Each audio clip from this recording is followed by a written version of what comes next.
আমার বিয়েটা ছিল অ্যারেঞ্জ ম্যারেজ। বিয়ের আগে ভদ্রলোকের সঙ্গে আমার কোনো রকম সখ্যতা গড়ে ওঠেনি।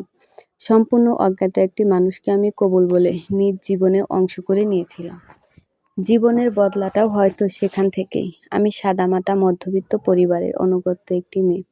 ভালো রান্না জানি, আবৃত্তি জানি, পড়াশোনায় ফার্স্ট সেকেন্ড না হতে পারলেও প্রথম সারিতেই থাকতাম। ভালো মেয়ের যথেষ্ট বৈশিষ্ট্য থাকা দরকার, সবই কম বেশি ছিল। ভালো মেয়ের বৈশিষ্ট্য ধরে রাখতেই কিনা আমার কখনো প্রেম হয়ে ওঠেনি। মনের মাঝে নিষিদ্ধ অনুভূতির অনুপ্রবেশ ভালো লাগা অবধি সীমাবদ্ধ ছিল। আর ছিল ভালোবাসার অপেক্ষা। একটি হালাল ভালোবাসায় মোরা স্বপ্ন মনের মাঝে বুনতে শুরু করেছিলাম ভালোবাসা বোঝার পর থেকে। আমার মধ্যবিত্ত পাশ ব্যবসায়ী বাবা ও অক্ষরজ্ঞানহীন সরল মায়ের ৩ কন্যার বড়জন আমি। যথারীতি মেয়ে যৌবনে পদার্পণ করতে তাকে পাত্রস্থ করার চিন্তা শুরু হলো। ঠিক তখনই আমি অবগত হলাম এই সমাজে একজন ভালো মেয়ের চেয়েও সুন্দরীর কদর বেশি। প্রথমবার পাত্রপক্ষের সামনে বসার আনকোড়া অনুভূতিতে যখন আমি ভীত সন্ত্রস্ত, তখন একটা পুরুষকণ্ঠ সাহায্য বলেছিল, পানি খাবেন? আমি জড়তায় কণ্ঠ হতে শব্দ বের করে হিমশিম খাচ্ছিলাম। তিনি তখন পানির গ্লাস এগিয়ে দিয়েছিলেন, ভরসার চোখে বলেছিলেন, আপনি সহজ হন, আমরা শুধু পরিচিত হব। লোকটির স্বতঃস্ফূর্ততা আমায় মুগ্ধ করেছিল। মনে হয়েছিল কতদিনের চেনা। জানলাম ওনার নাম অভ্র, স্বভাবে মিশুক প্রকৃতির একজন মানুষ। অভ্র যাওয়ার সময় আমার হাতে একটা চকলেট ধরিয়ে দিয়ে বলেছিলেন, আমাদের পরিচয় সবে শুরু। অভ্রের মিষ্টি হাসির আশকারায় আমি কেন জানি লজ্জায় লাল হয়ে যাচ্ছিলাম। সেই অনুভূতি আমার জন্য নতুন ছিল, ছিল প্রস্ফুটিত পুষ্পের ন্যায় কোমল ও স্নিগ্ধ। কিন্তু সেই ফুল অকালেই ঝরে গেল ২ দিন বাদে অভ্রদের বাড়ি থেকে আসা ফোনে। তারা জানালেন আমাকে নয়, তাদের পছন্দ হয়েছে আমার ছোট বোন ঋতুকে। অভ্রদের আসার দিনই খেয়াল করেছিলাম অভ্রের মায়ের আমার চেয়েও আমার ছোট বোনের প্রতি আগ্রহ বেশি। আমার ইন্টার পড়ুয়া বোন ঋতু আমার থেকে ২ বছরের ছোট। গায়ের রং শুভ্র রজনীগন্ধার ন্যায় উজ্জ্বল।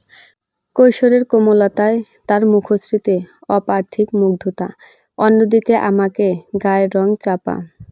ভালো মেয়ে সুলভ গুণগুলো সেই চাপা রঙের দেয়াল ভেদ করে প্রকাশিত হতে পারছিল না যেন। সেই চাপা রঙের তীব্র অপমানের প্রতিফলন হয়েছিল কিনা জানি না, কিন্তু আমার আত্মীয় পরিজনদের সঙ্গে আলাপ আলোচনা করে ঋতুকেই অভ্রের সঙ্গে বিয়ে দিতে রাজি হলো। কারণ ছেলের বনেদি ঘর, বিরাট অর্থসম্পদের মালিক, বাবা মায়ের একমাত্র সন্তান। এমন বাড়িতে মেয়ে বিয়ে দেওয়ার সুযোগ হাতছাড়া করার নির্ঘাত মূর্খামি। আমার বাবা মূর্খামি করেননি, মা আমার সহজ সরল আগেই বলেছি। আমার মনের অবস্থা টের পেয়ে ক্ষীণ প্রতিবাদ করতে চেয়েছিলেন। বড় মেয়েকে দেখতে এসে মেজ মেয়েকে পছন্দ করলো, এমন মন মানসিকতার মানুষের সঙ্গে সম্পর্ক তৈরি করা কি ঠিক হবে? আমাদের বেলির মনের অবস্থাটা একবার ভেবে দেখবেন না? বাবার রক্তনেত্রের সামনে মায়ের কথাগুলো কুয়াশার মতো ধোঁয়াতে হতে মিলিয়ে গেল। অতঃপর যে অতিথিরা আমাকে দেখতে এসেছিল তারাই কয়েকদিন পর আবার ঘটা করে আমার বোনকে দেখতে এলো। ঋতু স্বভাবে ভীষণ জেদি। প্রথমে সে বিয়ে করবে না বলে প্রতিবাদ করলো, কিন্তু একগুঁয়ে বাবার সামনে সে টিকতে পারল না। বাড়িতে থাকতে আমি সবচেয়ে বেশি স্বাচ্ছন্দ্য অনুভব করতাম। সেদিনের পর বাড়ির দেওয়ালগুলো ও যেন আমার অলক্ষ্য উপহাস করা শুরু করলো। বাড়িতে থাকতে দম বন্ধ লাগে, হাঁসফাঁস করে বুকের আচ্ছাদনে নিবিষ্ট হৃদয়টা। অভ্রের মুখোমুখি হতে ইচ্ছে হয় একবার, সরাসরি জানতে ইচ্ছে হয় এভাবে পরিচিত হতে চেয়েছিলেন আপনি। পরক্ষণে নিজেকে বোঝাই, বিয়ে তো সারা জীবনের ব্যাপার, সকলের অধিকার আছে পছন্দের মানুষটিকে নিয়ে সারা জীবন কাটানোর। অভ্রের জন্য হয়তো ঋতুই সঠিক। অভ্র আমার সঙ্গে কথা বলার চেষ্টা করছিল অবশ্য, কিন্তু ততদিনে ওনার নামের আংটিটা ঋতুর আঙুলে উঠে গেছে। কাটা ঘায়ে আরেকটু নুনের ছিটে দিতে চাইনি বলে উপেক্ষা করে গেলাম। অভ্রের দেওয়া চকলেটটা আমি না খেয়ে রেখে দিয়েছিলাম কেন জানি। ঋতুর সঙ্গে বিয়ের কথা এগোলে চকলেটটা ওকেই দিয়ে দিলাম। ঋতুর বিয়েটা অবশ্য সঙ্গে সঙ্গে হলো না, এমনিতেই বড় বোনের গায়ের রং চাপা, তাকে রেখে যদি মেজোটার বিয়ে হয়ে যায় তাহলে মন্দ কথা উঠবে। কাকে নিয়ে মন্দ কথা উঠবে ঠিক ঠহার করতে পারলাম না। তবে বুঝতে পারছিলাম আমার চেনা জানা সুখে আচ্ছাদিত জীবনটাই ক্রমে বদলে যাচ্ছিল। সেই সঙ্গে দীর্ঘতর হচ্ছে অপেক্ষা, ভালোবাসার অপেক্ষা। আমরা ৩ বোন এক ঘরেই ঘুমাতাম। বিয়ে ঠিক হওয়ার পর ঋতু মাঝে ধীরে ধীরে পরিবর্তন লক্ষ্য করলাম। মাঝরাত অবধি ফিসফিস করে কথা বলে কাঁথার ভেতরে আলো জ্বলে। তমসাচ্ছন্ন রুমটায় হুটহাট নৈশব্দ চুরমার করে ছড়িয়ে পড়ে ওর চাপা হাসির সুর। আমি ওপর পাশে ঘাপটি মেরে পড়ে থাকি। নিজেই নিজেকে প্রশ্ন করি, আমি কি ঋতুকে হিংসা করছি? ছি ছি, এতটাও ছোট মানসিকতায় আমায় না পেয়ে বসুক। এদিকে আমার বিয়ে নিয়ে পরিবারের চিন্তার অন্ত রইল না। পাত্রপক্ষ সেই গায়ের রঙে ইতস্ত করে। কেউ বা অর্থসম্পদ দাবি করে, যৌতুক দিয়ে বিয়ে আমি করব না। বাবার সামনে মুখ ফুটে এতটুকু প্রতিবাদ করেছিলাম। এভাবেই বছরখানিক পেরিয়ে গেলে অভ্রদের বাড়ি থেকে তাড়া দিতে লাগলো। ঋতুটাও কেমন মুখ গোমড়া করে থাকে। নতুন পণ্যের বিজ্ঞাপন দেখিয়ে বলে, আপা, এই ক্রিমটা মাখলে ৭ দিনে গায়ের রং ফর্সা হয়। Thailand product. রিভিউ আছে ভালো ভালো। কাকের গায়ে ময়ূরের পালক লাগে মানুষকে বোকা বানাবো বলছিস? আজকাল সবাই এসব মাখে। ও বাড়ির তিশাকে দেখোনি? কি মেয়ে, কি হয়ে গেছে রাতারাতি। ছেলেরা লাইন ধরে থাকে ওর পেছনে। আমার ওসবের প্রয়োজন নেই। ঋতু রাগ করল। ওর গাঢ় প্রণয়ের আবেশে নিমজ্জিত দুটি চোখ পূর্ণতায় অপেক্ষায়। আমি পথের বাধা। আমি অভিমানে টইটুম্বুর হয়ে রইলাম। বাবা মা বোন সকলে নিজেদের স্বার্থটাই দেখে চলছে। আমাকেও কেউ কেন বোঝে না। তীব্র অভিমান ঝেঁকে বসে মনে। সেই অভিমান ভুলতে বইয়ের সঙ্গে বেশিরভাগ সময় কাটাই। সাহিত্যিকরা অবশ্যই শ্যামলা মেয়েদের ঠকায়নি। তারা শ্যামলা গাত্রের মেয়েদের বাহারি নামে ভূষিত করেন, লেখেন তাদের অপরূপ প্রেমের আখ্যান কিংবা ঘুরে দাঁড়ানোর গল্প। ধীরে ধীরে বাস্তব জগৎ থেকে বইয়ের কল্পনার জগৎই আমার কাছে প্রিয় হয়ে উঠতে শুরু করে। মাসখানেক বাদে আবারও একটা সম্বন্ধ এলো। তবে এবার ঘটা করে পাত্রী দেখা হলো না। মুরব্বি গোছের কয়েকজন মানুষ এসে আমায় দেখে গেলেন একদিন। ২ দিন বাদেই জানতে পারলাম ছেলেপক্ষ বিয়ের তারিখ দিতে আসবে।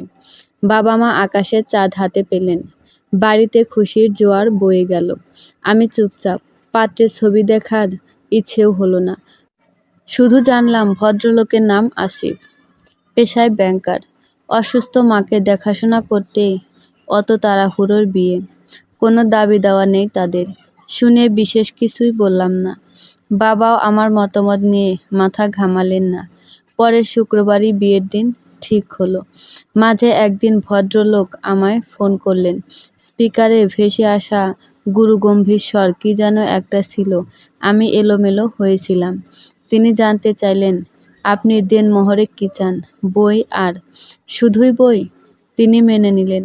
আমার পছন্দের বইয়ের লিস্ট চাইলেন। খুঁতখুঁতে মনটাকে দমাতে না পেরে আমি ফট করে জিজ্ঞেস করে বসলাম, আপনি আমাকে দেখেছেন? দেখেছি। আমাকে পছন্দ হয়েছে আপনার? ওপাশ থেকে স্মিত হাসির আওয়াজ এসেছিল নাকি নিঃশ্বাসের আওয়াজ বুঝে উঠতে পারিনি। তিনি পাল্টা জিজ্ঞেস করলেন, আপনি আমাকে দেখেছেন? উফ, যার সঙ্গে গোটা একটা জীবন কাটাবেন তাকে দেখে নেবেন না? যৌক্তিক প্রশ্ন। আমি উত্তর দিতে অপারগ। তীব্র অভিমানে বুকের ভেতরটা ছেয়ে আছে। শুধু মনে হচ্ছে একটা বিয়ে হলেই সবার নিস্তার। আমার নিস্তার হবে তো? উভয় দিকের উৎসুকতার কারণে আমাদের কথা খুব একটা এগোয়নি। শুক্রবারে খুবই ছিমছাম আয়োজনে ঘরোয়া পরিবেশে বিয়েটা হয়ে গেল। আসিফেরই নাকি ইচ্ছে ছিল বিয়েটা ছোট করে হবে।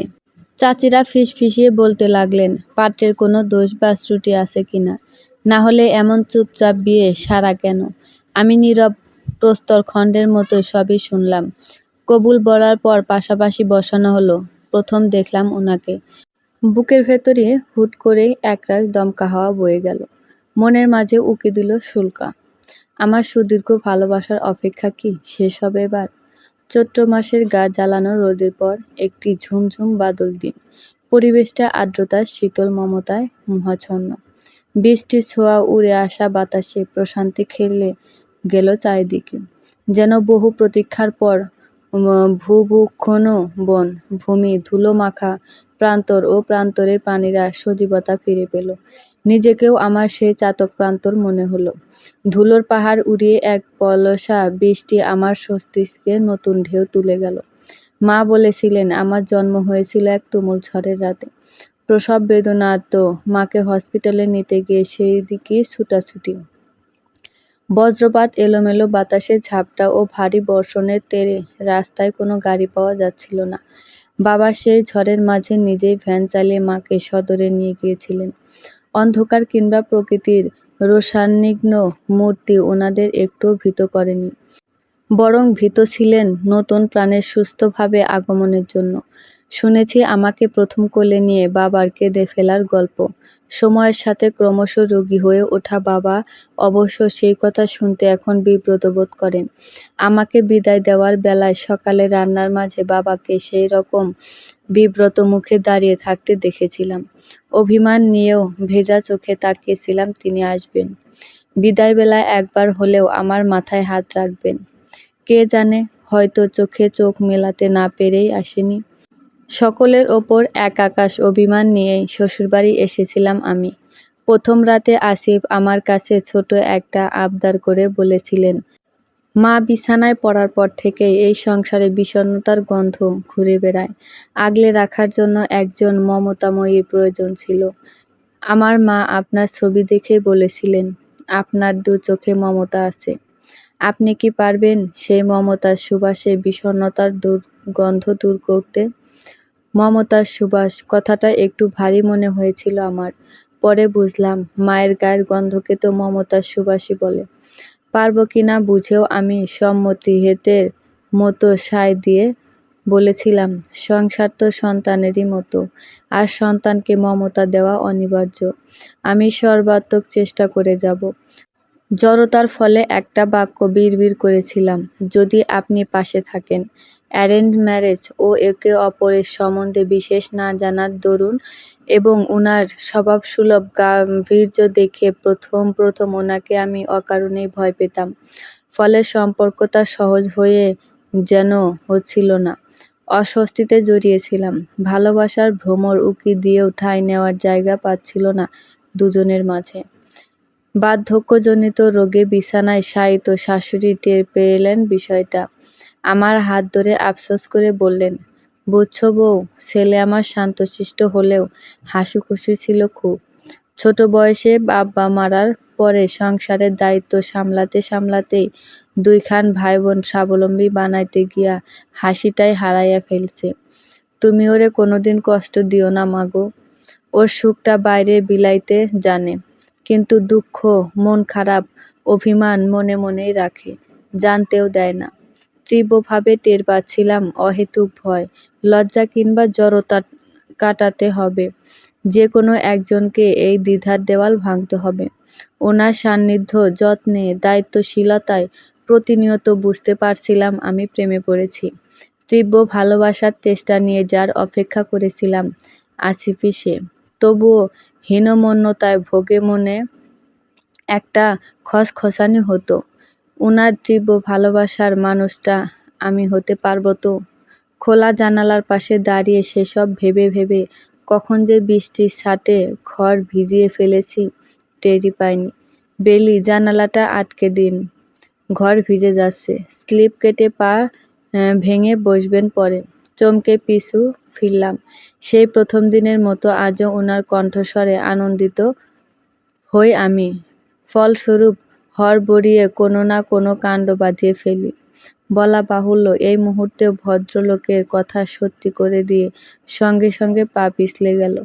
আসিফ ঢাল হয়ে আগলে নেয় আমায়। বুকের ভেতর হতে পিছলে পড়া স্বস্তির নিঃশ্বাসে পাওয়া যায় যত্নের আবেশ। আসিফের দৃষ্টি স্থির, যে দৃষ্টির কবলে পড়লে লজ্জায় হিম হয় হৃৎজমিন। আমি চোখ নামিয়ে নেই, আর উনি কণ্ঠে ক্ষীণ অসন্তোষ ঢেলে প্রতিবারই বলেন, আপনি ভীষণ উদাসী। কথার বিপরীতে আমি প্রতিবারই ক্ষীণ হাসি ফিরিয়ে দিই। উদাসী হয়ে যদি একটু সান্নিধ্য মেলে ক্ষতি কী? আসিফকে আমি ভদ্রলোক বলে সম্বোধন করি। বিয়ের দিন কয়েকের মাঝেই বুঝতে পারলাম একটু বেশি ভদ্র গোছের মানুষ তিনি। বাড়িতেও পরিপাটি হয়ে থাকেন। যে কোনো মেজাজেই নম্র স্বরে কথা বলেন। হাঁটাচলা, খাওয়া দাওয়া সবই শব্দহীন প্রতিক্রিয়ায় সারেন। পারলে বোধহয় কথাও নিঃশব্দে উচ্চারণ করতে। কথা না বললে কিংবা দেখা না দিলে বোঝার উপায় নেই বাড়িতে আরেকজন মানুষ থাকেন। ভদ্রলোকের চেহারার প্রতিটি লোমকূপে যেন রাজ্যের গাম্ভীর্য ঠাসা। ভারিস্কি ভাব অঙ্গভঙ্গিতে। আমার চেয়ে গুণে গুণে ৮ বছরের বড়। তামাটে ত্বক হলেও বলিষ্ঠ গঠনের আকর্ষণে লোকসমাজের রূপের পাল্লায় উতরে যান অনায়াসে। কাছাকাছি হয়েও কেন জানি আমার গায়ের রংটা উতরে উঠল না। আসিফের কোনো কোনো আত্মীয় পরিজনকে শাশুড়ি আম্মার কাছে ফিসফিস করতে বলতে শুনেছি, আসিফের জন্য একটা সাফ রঙের বউ আনতে পারলা না? ভবিষ্যতে নাতি নাতনির গায়ের রংটা একটু সাফ হইতো। কথাগুলো আমাকে অনিরাপত্তায় ভোগায়। রূপের হীনমন্যতায় ঢুলু ঢুলু মনটা নিজেকে ভালোবাসতে ভুলে গিয়ে ভালো বউ হতে উঠে পড়ে লাগে। কাজ দিয়ে যত্ন দিয়ে অন্যের ভালোবাসা আদায় করে নিতে উগ্রদ্বীপ হয়। মধ্যবিত্ত শ্বশুরবাড়িতে স্বামী, অসুস্থ শাশুড়ি, কলেজ পড়ুয়া দেবর, ননদ নিয়ে সংসার আমার। সংসারের দায়িত্ব আসিফ একা সামলায়। বিলাসিতা না থাকলেও অভাব নেই। একমাত্র ননদ জেসমিন আপার বিয়ে হয়ে গেছে অনেক আগেই। কিন্তু নতুন বউটা মায়ের সেবা করে নাকি অবহেলা আর তদারকি করতে মাসে বেশ কয়েকদিন বাবার বাড়িতে এসে থাকেন। সম্পর্কে ছোট হলেও জেসমিন আপা আমার বড়। আমি ওনাকে সমীহ করে চলি, যথাসাধ্য চেষ্টা করি আপ্যায়নে। তবুও জেসমিন আপা কেমন মুখ কুঁচকে থাকেন। ভদ্রলোকের একটা দিক আমার ভীষণ মুগ্ধ করে। প্রতিদিন বিকেলে অফিস থেকে ফিরে আগে নিজ হাতে চা বানাবেন। এরপর মায়ের ঘরে গিয়ে গল্প করবেন। সেই সময়টায় উনাকে ভীষণ স্নিগ্ধ দেখায়। আড্ডায় আমাকেও সামিল করা হয়।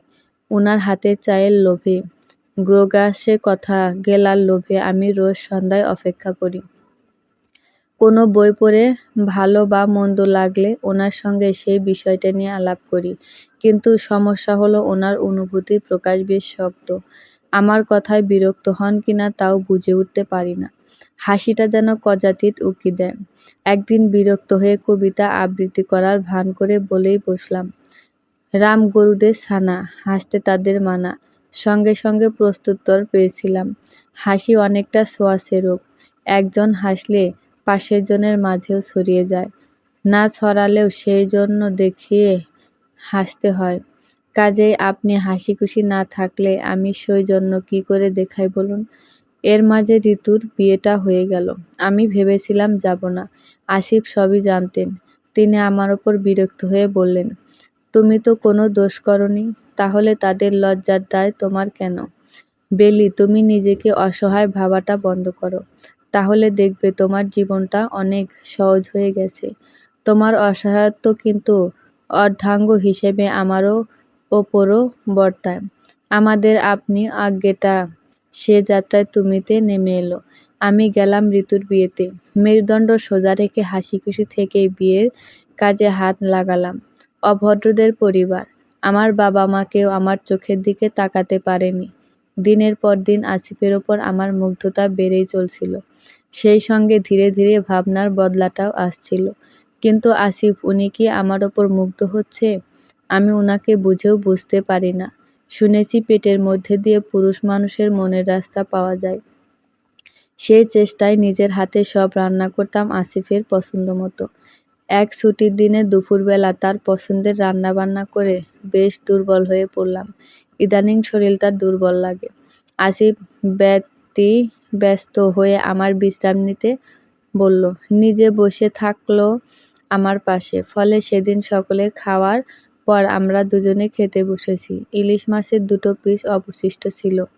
একটি আসিফের পাতে তুলে দিয়ে অন্যটা আমি না নিয়ে রেখে দিলাম। আসিফ জিনিসটা খেয়াল করলো। জিজ্ঞেস করলো, মাছ নিচ্ছ না কেন? ইতস্ত করে বললাম, তুমি তো ইলিশ মাছ খেতে ভালোবাসো, এটা রাতে খেও। উনি স্থির দৃষ্টিতে আমার দিকে তাকালেন। বেশ বিরক্ত নিয়ে বললেন, বেলি, তুমি কি জানো তুমি ভালো মানুষই করে নিজের ক্ষতি করছো। থতমত খেয়ে গেলাম। বললাম, মানে? এই যে কিছুদিন ধরে দুর্বল বোধ করছো সেটা কিন্তু নিজের ভুলেই। প্রতিটা মানুষের শরীর সুস্থ সবল থাকার জন্য নির্দিষ্ট কিছু খাদ্য চাহিদা আছে।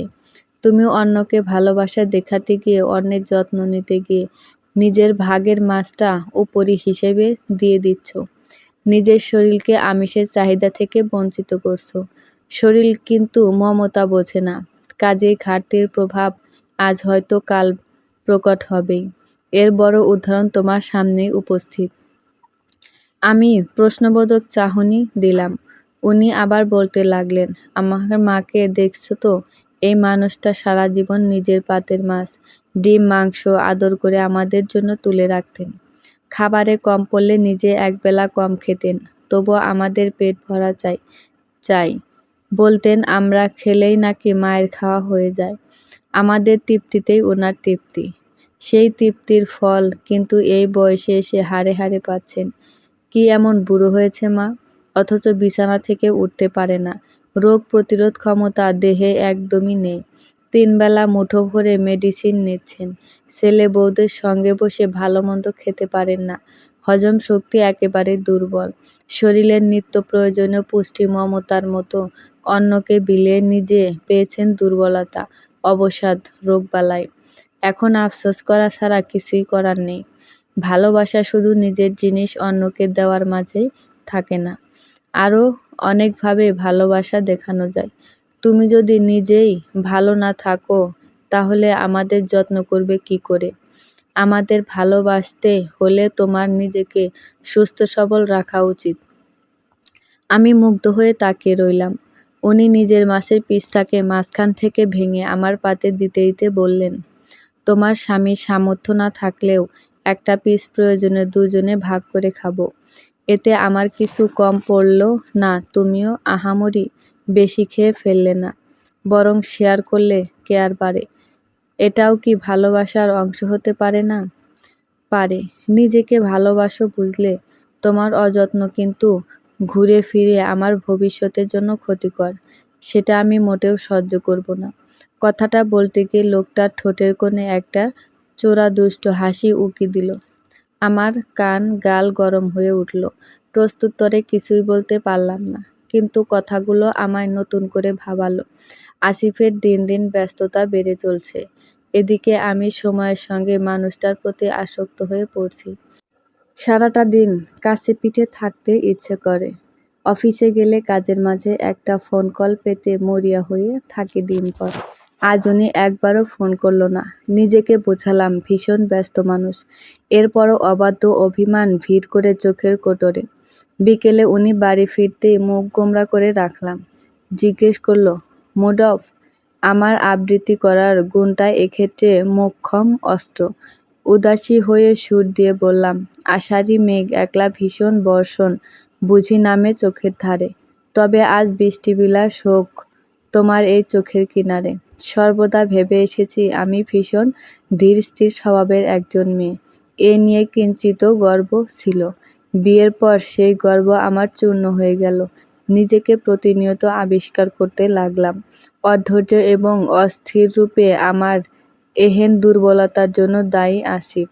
ভদ্রলোকের মাঝে কি এমন চৌম্বকীয় আকর্ষণ আছে যা আমি এড়াতে পারি না, আবার নির্লজ্জের মতো জড়াতেও পারি না। শুধু ভেতরে ভেতরে দগ্ধ হই, গুমড়ে উঠি।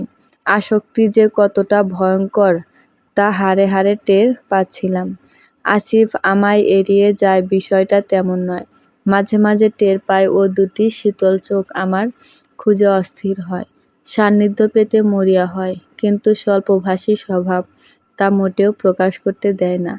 এই আপাদমস্তক গোমড়ামুখ মানুষটাই আবার ঘুমানোর পর একদমই শিশু হয়ে যায়, গুটিয়ে আসে বুকের মাঝে। সংসারটায় আমি আষ্টেপৃষ্ঠে জড়িয়ে গেছি প্রতিটি আসবাব ও মানুষের সঙ্গে। গিন্নির মতো সব দিক তদারকি করি। শাশুড়ি খাওয়া থেকে চৌকর্ম সব নিজেই করি। আমার ননদ আপাতত আমাদের সঙ্গেই আছেন। তার 5 বছরের ছেলেটি ভীষণ জেদি স্বভাবের। মুখ ফুটে একবার যা বলবে তা না পাওয়া অবধি শান্ত হবে না। এমনকি অন্যকে আঘাত করতেও ছাড়ে না। একদিন রাগে হাত পা ছুটতে ছুটতে সে আমার দিকে কাচের বাটি ছুঁড়ে মেরেছিল। লেগে চোখ ফুলে উঠল। আসিফ জানতে পেরে জেসমিন আপাকে জিজ্ঞেস করল, আপা আমাকে বাঁকা চোখে দেখে বললেন বাচ্চা ছেলে একটু দুষ্টামি করতে গিয়ে ভুল করে গায়ে লাগিয়ে দিয়েছে, এতে বিচার দিতে হলো? আসিফ হিমশীতল কণ্ঠে বলল, বাচ্চা ছেলে না হয় ভুল করেছে, তুই কি সেই ভুলটা শুধরে দিচ্ছিস? শাসন তো কম করি না, জানোই তো ওদের গোষ্ঠী কেমন বদমেজাজি। রক্তের ধারা ছেলেটাও পেয়ে বসেছে, একদমই কথা শুনতে চায় না। কোনোদিন যদি বাটি ছুঁড়ে মারার জায়গায় ছুরি মারে, তখন কি এই গোষ্ঠীর যুক্তি খাটবে? জেসমিন ভাইয়ের কণ্ঠের উত্তাপ পেয়ে জেসমিন আপা ভড়কে গেলেন। তুতলে বললেন, তা হতে যাবে কেন? এমন ছোট ছোট জেদ আশকারা পেয়েই একদিন বড় কিছু ঘটিয়ে ফেলবে। বাচ্চা কেমন আচরণে হবে সেটা এই বয়সে নির্ভর করে প্যারেন্টিংয়ের ওপর। স্নেহে অন্ধ হয়ে ছেলের ভুলগুলোকে রক্তের তেজ গোষ্ঠীর নাম দিয়ে গ্লোরিফাই করছিস তুই। এটা ভুল নয়, দোষ। আর দোষটা তোদের প্যারেন্টিং এর। জেসমিন আপা সেদিনই ছেলেকে নিয়ে বাড়ি ছাড়লেন। আমাকে হিসিয়ে বলে গেলেন, আসতে না আসতেই ভাই বোনের মাঝে ফাটল ধরাতে উঠে পড়ে লেগেছে। রূপ তো নেই, কি দিয়ে বশ করেছ ভাইয়াকে? নিশ্চয়ই ইমোশনাল ট্যাপে ফেলে সাদাসিধে ভাইয়াকে দুর্বল করেছ নিজের প্রতি। তাই তো বলি, আমার ননদের মতো অপরূপ মেয়েকে উপেক্ষা করে আমার যোগ্যতা সম্পন্ন ভাইয়া কেন তোমাকে বউ করলো? মোহ কেটে গেলে দেখবে কিভাবে ধরে রাখো এইসব। তীক্ষ্ণ বাক্যবাণে আমি আহত হলাম। জেসমিন আপা ননদের চোখ ধাঁধানো রূপকে উপেক্ষা করা যে কোনো পুরুষের কাছে কষ্টসাধ্য। শুনেছি সেই মেয়েটির সঙ্গে আসিফের বিয়ের কথা উঠেছিল। কোনো এক কারণে আসিফ তাকে প্রত্যাখ্যান করে আমায় বিয়ে করেছে। আমার সেই হীনমন্যতায় ভোগা সত্তাটা আবারও জাগ্রত হলো। বুকের ভেতর ছড়ালো অস্থিরতা। আসিফ আদৌ আমাকে ভালোবাসে তো, নাকি আমি শুধু তার মোহ, কিংবা অসুস্থ শাশুড়ির জন্য পার্মানেন্ট কেয়ার টেকার? আসিফের কাছে উগরে দিলাম সকল শঙ্কা। জানতে চাইলাম আমাকে কেন বিয়ে করলো? আদৌ কি সে আমায় ভালোবাসে, নাকি দয়াকে ভালোবাসা ভেবে মূর্খের স্বর্গে বাস করছি আমি? আসিফকে আমি প্রথমবারের মতো ভয় পেলাম সেদিন। জানলাম রেগে গেলে ওর চোখ লাল হয়, দৃষ্টির ধার সহ্য করা কষ্টকর। আসিফ ভর্ৎসনা করে বলল, ধরো একদিন তোমার স্বামী তোমাকে ছেড়ে গেল, কি করবে? মনে যা এলো ভাবনা চিন্তা ছাড়াই তড়িৎ উত্তর দিলাম, মরে যাব।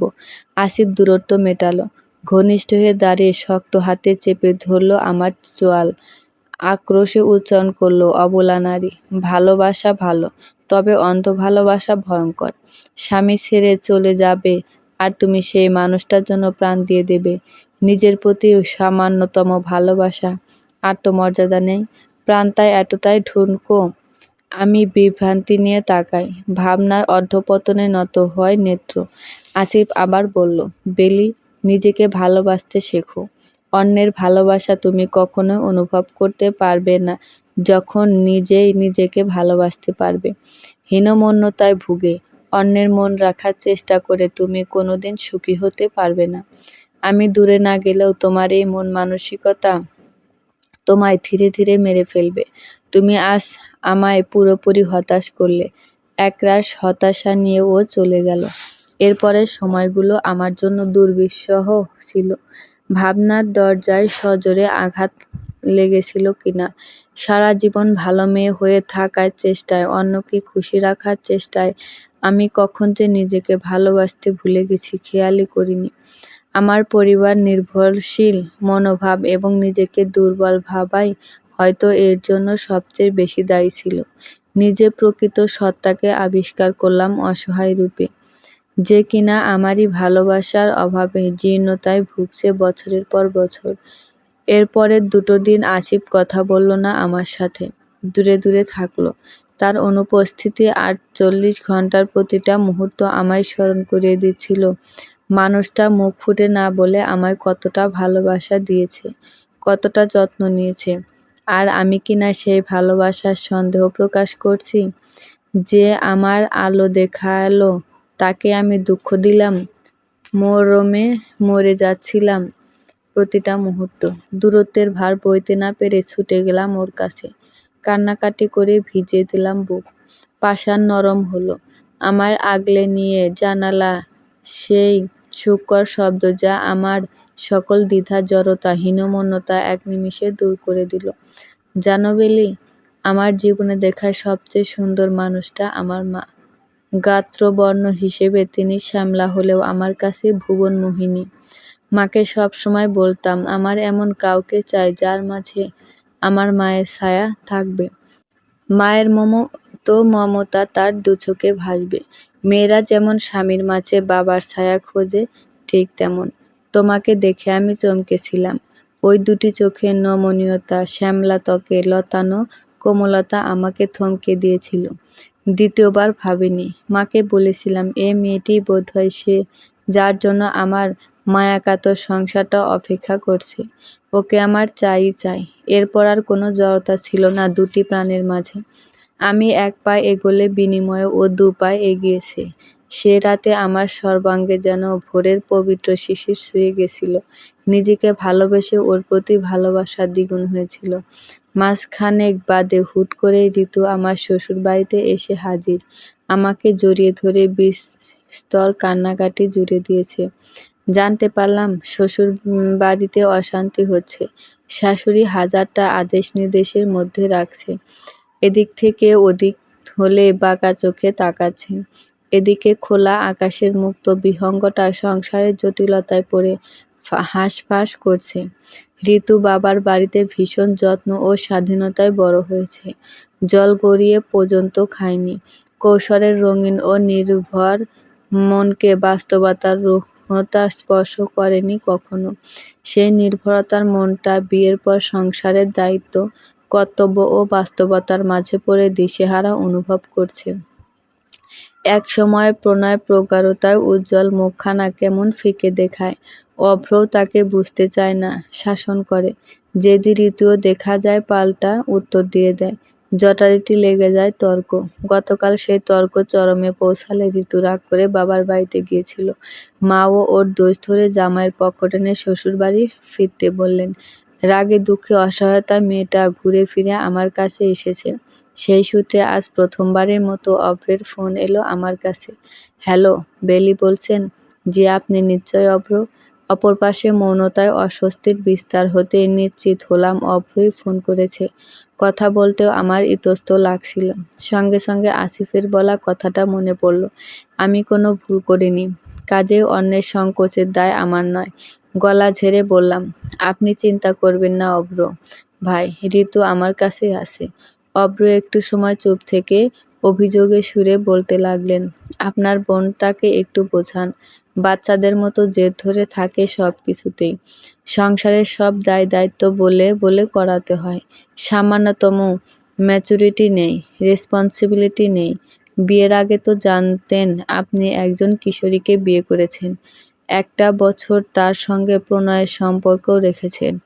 তখন যেহেতু বাচ্চা ভেবে আশকারা দিয়েছেন, তাহলে এখন কেন মুরব্বিদের মতো ম্যাচুরিটি খুঁজছেন? অভ্র বোধহয় এতটা শক্ত আচরণ আশা করেনি। আমার মা আবার জামাই অন্তঃপ্রাণ। দোষ জামাই করলেও দায়টা মেয়েকে মুখ বুজে মেনে নিয়ে স্বামীকে মান্য করে চলতে হয়। মা নিজেও সর্বদা বাবার সামনে নিচু হয়ে থেকেছেন।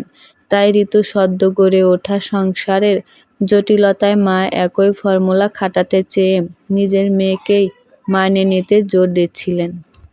যার পরোক্ষে আশকারা পাচ্ছিল ওর শ্বশুরবাড়ির লোকেরা।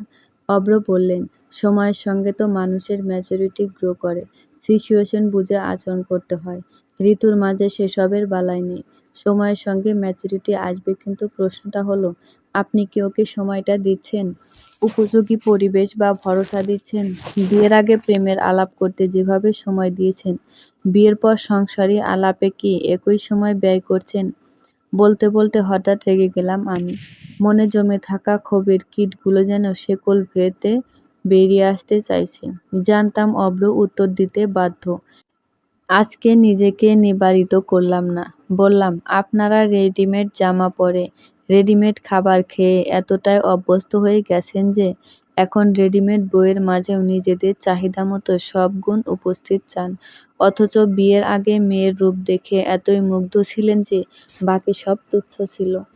আপনাদের উচিত ছিল এত বছর আগেই নিজেদের পছন্দ অপছন্দের একটা লিস্ট ধরিয়ে দেওয়া, তাহলে শ্বশুরবাড়িতে পা দেওয়ার আগে প্রস্তুতি নিয়ে যেত। চেঁচামেচিটা আসলে সবাইকে দিয়ে হয় না, সবাইকে মানায়ও না। একটু ক্ষোভ প্রকাশ করতে গিয়ে হাঁপিয়ে উঠেছি, বুক ধড়ফড় করছে। দম নিয়ে নিজেকে শান্ত করলাম। অব্রের মৌনতায় আবারও তাচ্ছিল্যের সঙ্গে বললাম, অব্র ভাই, শুনতে খারাপ লাগছে জানি, কিন্তু আপনার দোষটাও প্রকট। ঋতু ইম্যাচিওর, জেদি, খামখেয়ালি মেজাজের। মনের কথা সরাসরি বলে দেয়, হোক সে ভালো কি মন্দ, কিন্তু ওর দোষ আনা হলে আপনার দোষও বাকি ৮ আনা। আপনার কি উচিত ছিল না ঋতুকে সংসারের সঙ্গে মানিয়ে নিতে সাহায্য করা? একা একটি মেয়ে পরিবার ছেড়ে আপনার সংসারে গেছে, শুধু কি তারই দায় আপনাদের সকলের মন মতো হওয়ার? বিপরীতে আপনারা ওর মনের খবর নিয়েছেন। সকলের মন মতো হওয়ার দায় একজনের ওপর দেওয়ার চেয়ে একজনের মনের দায় সকলের নেওয়া সহজ। সকলের কথা বাদ, আপনি স্বামী হয়ে যদি বোঝেন তাহলে সমস্যা অর্ধেক সমাধান হয়ে যেত। আসলে আপনারা দুজনেই ইম্যাচিওর এবং ধৈর্যহীন মানুষ। আপনাদের দুজনেরই ম্যাচিওর হতে হবে। তর্ক বিতর্কের শেষে ওপাশ থেকে একটা প্রলম্বিত শ্বাসের ধাক্কা এসে লাগলো স্পিকারে। অব্র স্তিমিত সুরে বললেন, এই ম্যাচিওরের চোখে জীবনে একটাবার বোধহয় ম্যাচিওর মানুষটাকে পছন্দ করেছিলাম। আফসোস সেদিন মায়ের অবাধ্য হতে পারিনি। সকলের মতোই মনচক্ষুর চেয়ে চর্মচক্ষুকে প্রাধান্য দিয়েছিলাম। হিরে ফেলে উজ্জ্বল কাচের পেছনে ছুটছি। সেই আফসোসের ভার সারা জীবন বইতে হবে। স্ত্রীর সম্মান রাখা আপনার দায়িত্ব। অন্যের সামনে তাকে কাজ বলে তাচ্ছিল্য করতে পারেন না। দৃষ্টিভঙ্গি ইতিবাচক করুন। আপনি একটি হীরকখণ্ড পেয়েছেন, তাকে ঘষে মেজে অলংকারের আকার দেওয়ার দায়িত্বটা এখন আপনার। ফোন রেখে দিলাম। বলতে ইচ্ছে হচ্ছিল, ভাগ্যিস মায়ের অবাধ্য হইনি। বিয়ের পর প্রতিনিয়ত অন্যের থেকে বউয়ের রূপের ঘাটতির কথা শুনি। চর্মচক্ষুকে প্রাধান্য দিয়ে কিছুদিন পর সেই সৌন্দর্যের প্রতি আকর্ষিত হতেন না, তার কী নিশ্চয়তা? বিষাদে জর্জরিত আমিটাই বা কী করে আসিফের মতো নিখাদ মনের মানুষটাকে পেতাম? এই সংসারটা যে আমারই অপেক্ষায় ছিল। একটা কথা এখন খুব করে মানি, নিশ্চয় দুঃখের পরেই আসে সুখ, কষ্টের পর আসে স্বস্তি। সূরা ইনশিরা ৯৪ আয়াত ৫-৬। পিছু ফিরতে আসিফকে দেখলাম। ভদ্রলোকের নিঃশব্দে চলাফেরা করে চমকে দেওয়ার অভ্যাসটা এখন গেল না। আমার মলিন মুখটা দেখে উনি ছাড় কেটে বলল, এই আমাবস্যার রাতে শ্রাবণ মেঘের ঘন ঘটা কেন তোমার কুয়াতে? আমি তো রাত, তুমি হলে রাত, আমি নিশাচর। অমাবস্যার আলিঙ্গন মানব জীবনভর। আমি হেসে ফেলি, বিশাল বুকের ছায়ায় নিজেকে গুটিয়ে নিই। সাহিত্যিকদের বইয়ের সৃষ্ট কৃষ্ণকলি কিংবা শ্যামাঙ্গিনীদের মতো অবহেলা পেয়ে ঘুরে দাঁড়ানো, রুখে দাঁড়ানো কিংবা শত প্রতিবন্ধকতা সত্ত্বেও নিজেকে প্রতিষ্ঠিত করার দৃঢ় প্রত্যয় নিয়ে প্রজ্বলিত হওয়ার প্রকল্প আমি কখনো করতে পারিনি। শুধু পেয়েছি ভালোবাসতে, যে ভালোবাসার আকাঙ্ক্ষা আমায় নিজেকে অবহেলা করতে শিখিয়েছে। সেই ভালোবাসা প্রাপ্তি আমায় নিজেকে নতুন করে চিনতে শিখিয়েছেন। চিনিয়েছেন মায়ার সুবাস। আসিফ আমার জীবনের দূতী হয়ে এসেছিল, আর আমি তার মায়াকাতর জীবনের সঙ্গী হয়ে। একে অপরের কমতি পুষিয়ে দেওয়ার চেষ্টা করে পরিপূরক হতে চেয়েছি। আসিফ আমার লজ্জাবনত মুখখানি আজলায় তুলে মুগ্ধ গলায় বলল, তোমার উষ্ণতায় সকাল আসুক, তোমার তরেই হোক সন্ধ্যা, মায়ায় ঘেরা সুবাস তুমি আমার সুগন্ধা। সমাপ্ত।